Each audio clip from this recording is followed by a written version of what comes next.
అన్నయ్య అన్నయ్య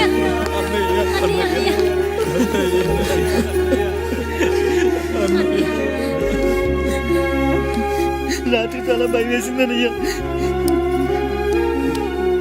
ఇప్పుడు మమ్మల్ని వదిలి వెళ్ళకన్నయ్య. రాత్రే కదరా మనం అందరం కలిసి పడుకున్నాం. ఎప్పుడో రాత్రి చూసామన్నయ్య. నిన్ను చూడకుండా ఒక్క అరగంట కూడా ఉండలేకపోతున్నా. నిన్ను చూసి చాలా రోజులైనట్టుంది అన్నయ్య. రాత్రంతా ఎక్కడికి వెళ్ళావన్నయ్య? అసలు ఎక్కడికి వెళ్ళారండి? ఇంట్లో దోమలు కొడుతున్నాయని అలా పక్కనే ఉన్న గడ్డివాం దగ్గర పడుకున్నా. మన రత్తాలు వాళ్ళ ఆయన ఊళ్ళో లేడంది. సరే అని తను తోడుగా తీసుకెళ్ళా.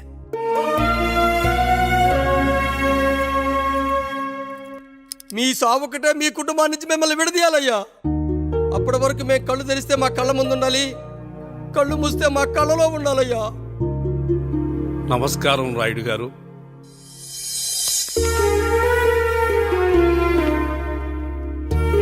నమస్తే. ఏం జడ్జి గారు ఎప్పుడొచ్చారు? ఇప్పుడే.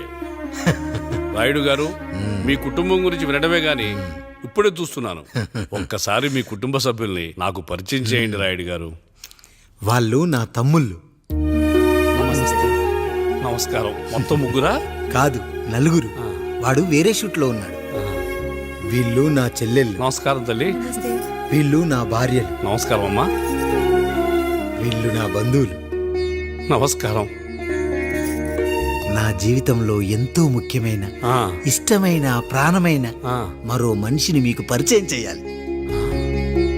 ఆవిడే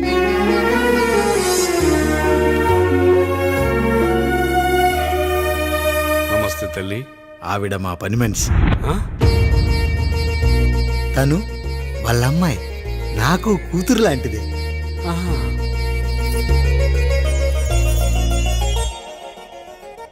ఆ ఫోటోలోని వ్యక్తి ఎవరమ్మా? మీ ఆయన?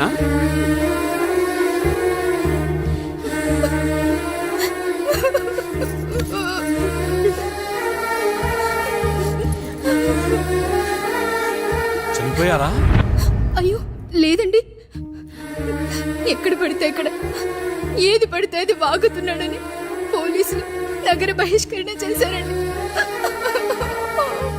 మళ్ళా ఎప్పుడొస్తాడు? నెక్స్ట్ డే సీన్కి వచ్చేస్తాడండి.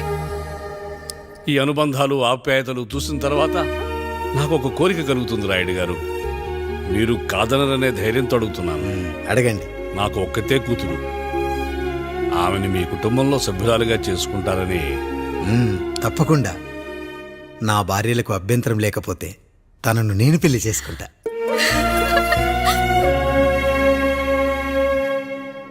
అయ్యో, మీరు పొరపాటుగా అర్థం చేసుకున్నారు. మీ పెద్ద తమ్ముడికి ఇచ్చి చేస్తారని.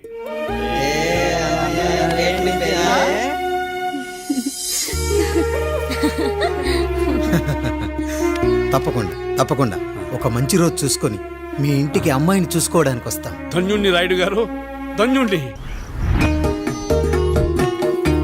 రండి రండి రాయుడు గారు. మీలాంటి పెద్దలు మా ఇంటికి వచ్చి మా అమ్మాయిని మీ కోడలుగా చేసుకోవటం. ఇంకా రాయుడు గారు ఏంటి బావగారు? బావగారు అని పిలవండి. సంతోషం. రండమ్మా. త్వరగా అమ్మాయిని పిలిపించండి. మా వాడు అసలే ఆగలేకపోతున్నాడు. మా వాడు చిన్నప్పటి నుంచి అంతేనండి. కక్కొచ్చినా ఏమొచ్చినా ఆపుకోలేడు. త్వరగా మీ అమ్మాయిని పిలిపిస్తే ఆ కళ్యాణం ఏదో చేసేద్దాం. అమ్మా జయమాలిని, అమ్మాయిని చూసురా.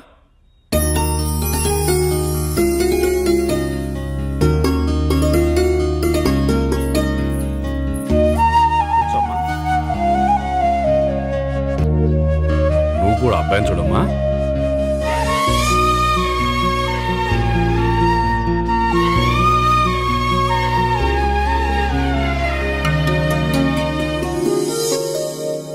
మా అమ్మాయి అని చెప్పుకోవడం కాదు కానీ అసలు ఈ కాలపిల్ల కాదు బావగారు.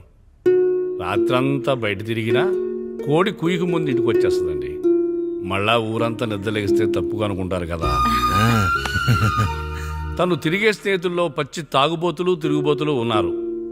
కానీ ఆ విషయాన్ని తన మనసులోనే పెట్టుకుంటుంది కానీ స్నేహితుల గురించి ఎప్పుడూ చెడుగా చెప్పింది లేదు బావగారు.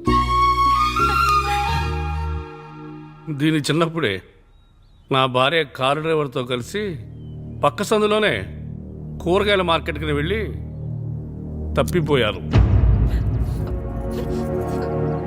అప్పటి నుంచి ఎంత వెతికించినా మా డ్రైవరు కనపడలేదు, నా భార్య దొరకలేదు.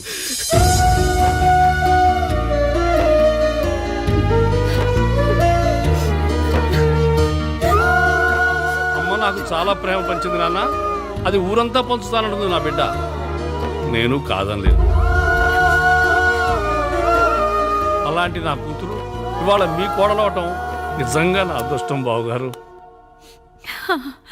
ఈ రోజు నుంచి మీ అమ్మాయి మా ఇంటి బిడ్డ. అమ్మాయి నచ్చిందా బాబు?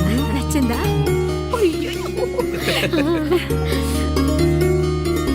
వాడికేం తెలుసు అన్నయ్య గారు, చిన్న పిల్లాడు. ఇప్పటికీ ఆకుని చెవులో పువ్వుని నోట్లో పెట్టుకొని తిరుగుతూ ఉంటాడు.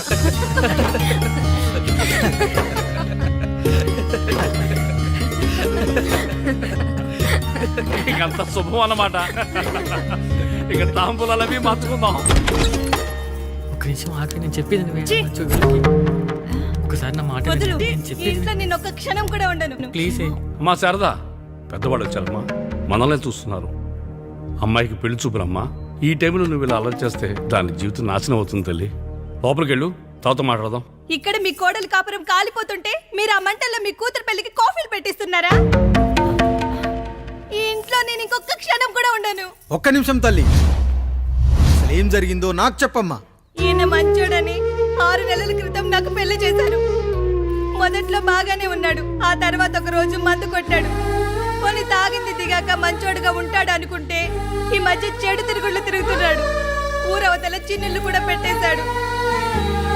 మీరే చెప్పండి రాయుడు గారు, ఈ ఇంట్లో నేను ఉండాలా, వెళ్ళిపోవాలా, ఈయన్ని వదిలేయాలా, అక్కర్లేదా?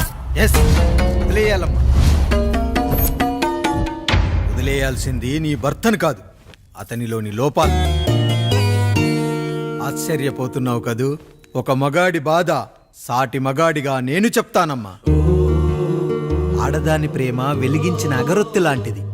ఒకడు వెలిగించగానే కొన్ని గంటల్లో బూడిదైపోతుంది. కానీ మగాడి ప్రేమ దీపం లాంటిది.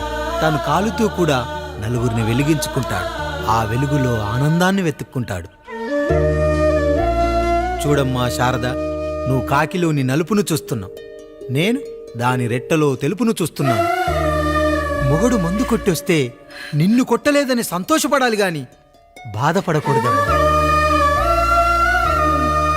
ఇక చిన్నిల్లు సంగతి అంటావా? రుచిగా ఉందని లొట్టలేసుకుంటూ సగం తిన్న బిర్యానీలో కుక్క మూతి పెట్టిందని తెలిసాక దాన్ని పారేసుకుని ఆకలిని చంపుకోవడం కంటే నాకింది మనింటి కుక్కే కదా అని దాని మూతిపళ్ళు రాలగొట్టి ఇంట్లో కట్టేయాలి. నీ భర్త కూడా అలాంటి కుక్కలాంటి వాడేనమ్మా.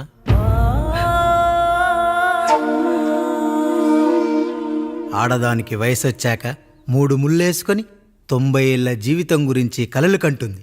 అదే మగాడు 3 ముక్కలాడి 90 ml మందేయాలని కలలు కంటాడు. హౌస్లోనికి హౌస్ కీపింగ్కి తేడా తెలియని అమాయకపు జాతి అమ్మా మా మగజాతి. పండగ పూట తినే పాయసం రుచి గురించి మీకు తెలిసి ఉండొచ్చు. కానీ గర్లం కంటే చేదుగా ఉన్న బ్రాందీని కక్కలేక మింగలేక తాగే ఆ బాధ ఒక్క మగాళ్లకు మాత్రమే తెలుస్తుంది. కష్టాల్లో ఓదార్చిన మందును సుఖాల్లో మర్చిపోకూడదని తాగడమే కాని మాకు మాత్రం తాగాలని ఆశుంటుందా తల్లి? చివరిగా ఒక్క మాట, కష్టాలు పొంగల్లో మిరియాల్లా మనకే వస్తాయి, కానీ సంతోషాలు ఉప్మాలో జీడిపప్పులా పక్కనోడుతూ ఉంటాయి.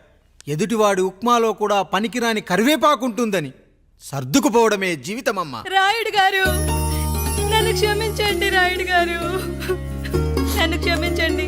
నా తప్పు నేను తెలుసుకున్నాను. ఈ రోజు నా 2 బిడ్డల జీవితాన్ని కాపాడారు రాయుడు గారు. ఈ శుభ కార్యక్రమాన్ని కూడా మీరే జరిపించండి. తప్పకుండా.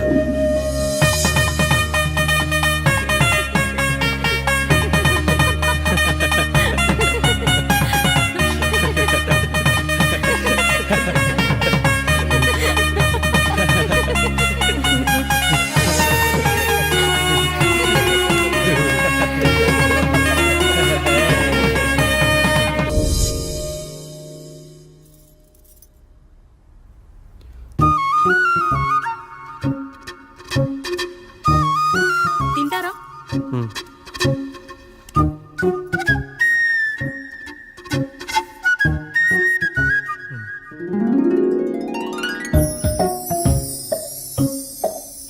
ఫస్ట్ టైమా? అవును, మీకెలా తెలిసిపోయిందండి? అంటే మా బామ్మ చెప్పింది. శోభనం గదిలో అనుభవం మగాడైతే మామిడిపండు పిసుక్కొని తింటాడు, అదే లేనివాడైతే మీలా ఇలా అరటిపండు ఓపిగ్గా ఒలుచుకొని తింటాడు అని.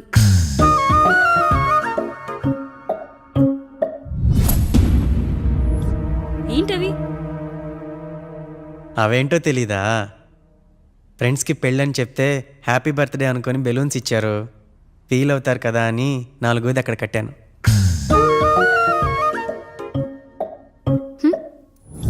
అన్నీ వచ్చాడు. పిల్లల గదిలోకి వెళ్ళారా? వెళ్ళారండి. మీరెంత ఏంటి ఇంత రాత్రి అయినా ఇంకా పడుకోలేదా? మీరు లేనిది ఎప్పుడైనా పడుకున్నామా అన్నయ్య? అందరం కలిసే కదా పడుకునేది మావయ్య. సరే సరే, అందరం పెద్దోడి గదిలో పడుకుందాం. ఈ రోజు వాడి శోభనం కదా, అసలే కొత్త. పక్కనుంటే ధైర్యంగా ఉంటుంది. పక్క నుండి దగ్గరుండి జరిపిద్దాం, పదండి.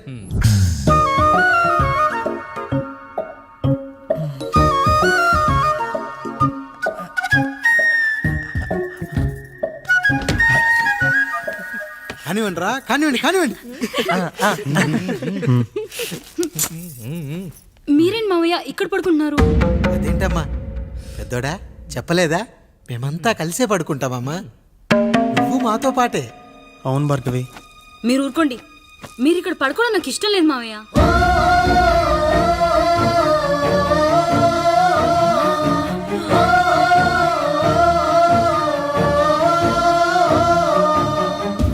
అదేంటమ్మా అలా అంటావు?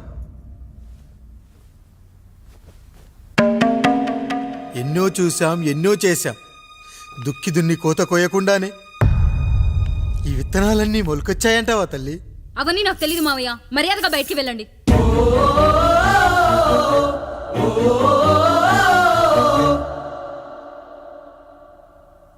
కనీసం ఆ మూలనైనా పడుకుంటామమ్మా. నువ్వైనా చెప్పరా పెద్దోడా? అంటే తను ఇబ్బంది పడుతుంది కదా నాన్న.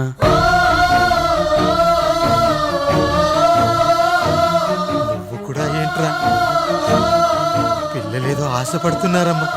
ఒక్కసారి ఆలోచించమ్మా. మావయ్య మీరు బయటికి వెళ్తే మేము తలుపులేసుకుంటాం.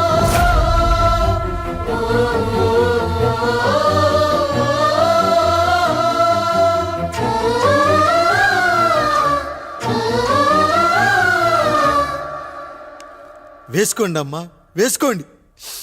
తలుపులు వేసుకోండి.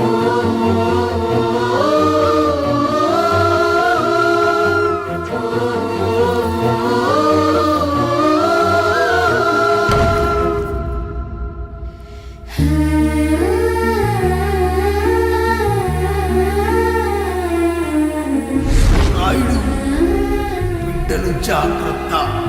ఈ రోజు నుంచి వీళ్ళంతా నీ తమ్ముళ్ళు చెల్లెళ్ళు కాదు, నీ బిడ్డలు.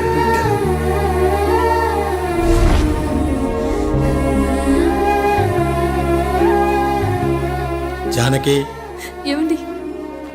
సావిత్రి, ఏమండి? లక్ష్మి, ఏమండి? మన గదిలోకి పదండి. ఇక నుంచి ఎవరి పిల్లలతో వాళ్ళ గదిలోనే పడుకోవాలి. ఇది ఈ రోజు నుంచి ఈ వంశానికి రాస్తున్న కొత్త శాసనం. అయ్యా అలా అరకండి అయ్యా, మీరు లేకుండా మేము ఎప్పుడైనా విడిగా పడుకున్నాము. అంతా కలిసే కదయ్యా పంచుకున్నాం. వెళ్ళరా వెళ్ళు, నీకు భార్య ఉంది, నీకు పడగది ఉంది. వేసుకోండి రా, మీరు వేసుకోండి, తలుపులు వేసుకోండి. మీరు కూడా ఏంటండి పిల్లలేదు? నర్మయ్, చిన్న పిల్లల వాళ్ళని ఉయ్యాల్లో ఆడించేటప్పుడు పక్కనే ఈ నాన్న కావాలి, బడికెళ్ళేటప్పుడు పక్కనే ఈ నాన్న కావాలి, గుడికెళ్ళేటప్పుడు కూడా పక్కనే ఈ నాన్న కావాలి. కానీ శోభనం గదిలో మాత్రం పక్కనే ఉంటానంటే బరువయ్యాను జానకి, బరువయ్యాను.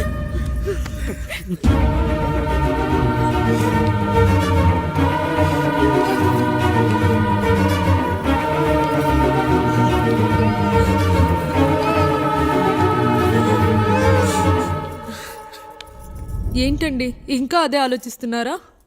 ఎలా మర్చిపోగలను లక్ష్మి? జరిగింది ఏదో జరిగిపోయింది, మీరు బాధపడకండి. ఎంత మాట అన్నాడో చూసావా? నా భార్య ఇబ్బంది పడుతుంది, బయటికెళ్ళండి నాన్న అన్నాడు. వాణ్ణి ఎలా పెంచాను?